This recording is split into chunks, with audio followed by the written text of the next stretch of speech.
Another sizzling summer Cheapest smash burger in town at $6. Can't beat it. at Mid-City Smash Burgers food cart. Order for Max. Owner Mike Aldridge flipping burgers outside the Waypoint Hotel. Inside, he's flipping the script on Ben's bar scene. We carry this, it's called a cut above. So it's actually a non-alcoholic tequila. Welcome to Hosmer Bar, where the menu lacks spirit, That's where the cherry reduction comes into play. but not creativity. So it gives everybody a place to hang out without feeling marginalized, which I think is a big thing for sober people, especially new sober people. Hosmer's menu is zero proof first. Instead of people having to ask for alcohol to be removed from a drink, it's the drinkers who have to ask for it to be added. How did you come up with the idea of Hosmer Bar? I'm 2 years sober. His own sobriety served as inspiration. But don't let the message get muddled. The bar is for everyone, You can have your drink and I'll have my drink and we'll hang out. keeping it simple as syrup. Not necessarily, we're going to this mocktail bar. It's like, we're going to a bar. It's still a bar, you know what I mean? So, and that's been the whole goal the whole time, is to create a bar atmosphere that everybody feels safe in. Yeah, you're not looking to isolate this as a mocktail only bar. In fact, you're trying to move away from the term mocktail. Yeah, mocktail I think kind of scares some people, you know, especially people that like to drink and hang out. It's like, oh, I don't want to go to a mocktail bar. It's like, no, we're going to get drinks. Mike hopes more businesses follow suit, and it may be smart, considering the new kids on the block aren't bellying up to the bars. It's truly the younger generation spearheading this sober curious movement. A consumer survey found 60% of Gen Zers wanted to drink less alcohol in 2024. That same survey found 50% of millennials wanted to do the same. The Crux Fermentation Project took a shot at the zero proof industry with the Nomo IPA in 2021. Cheers. Cheers. And you don't have to feel bad about drinking at 11 a.m. when No, it's you non-alcoholic. don't. No.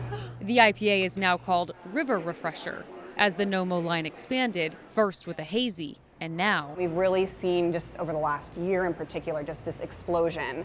And then that was when we brought in our rotator line. So Galaxy Gazer IPA is our rotator right now. an out-of-this-world response to the boozeless beer.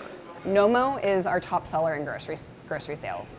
So we are selling more Nomo than any other brand in our portfolio. Crux marketing and branding manager Ashley Paserno has been in the beer industry since 2008 and has been studying this trend closely. What are you noticing when it comes to trends for non-alcoholic beers? All of the data and insights that we've been looking at are showing that millennials and Gen Z, they're just choosing to opt out of alcohol a little bit more. Ashley says younger people are ditching the drink partly because they don't want to get drunk. So most of this younger age groups, they're choosing out of alcohol because they were worried about health and wellness, and they're really thinking more about their mental health and acuity and awareness, and also just the physical effects that it has on their body. There's also this. Pot's now legal. A recent study out of Carnegie Mellon University found daily or near daily use of marijuana outpaced alcohol for the first time in 40 years of research.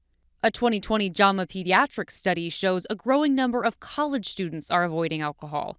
In 2008, 20% of college kids said they didn't drink. In 2018, that number jumped to more than 1 in 4. So no alcohol in the pod. No, there's no alcohol. This spring, the Redmond Food Park opened. Here, you'll find boba and coffee, cheesesteaks, and a plate place, but no beers. I think a lot of people appreciate what the goal of this place is. That goal, a safe space for people who don't drink, families, the whole community, sober or not. A vision brought to life by co-owner Haas Talabi. When we started, a lot of people thanked us for creating an environment like that. He knows the devastating impact alcohol can have and decided he didn't want to contribute to that culture anymore. But I lost a best friend of 23 years this past New Year to alcohol, and that was a big inspiration for me too. But no matter how you slice it, what he's doing at the Food Cart Pod and his alcohol-free restaurant Dogs and Fries is challenging societal norms. Do you face pressure to bring alcohol into the food cart pod? Definitely, I've had a lot of angry people. My best one was this person contacted me and said, "You don't know what you're doing. This is a redneck town. Your idea is not going to work here. You're not going to survive without alcohol." Truthfully, Haas tells me it's been hard. There's been pushback and he needs community support. Not offering the typical happy hour makes some people pretty mad. I am not going to change how I'm doing it.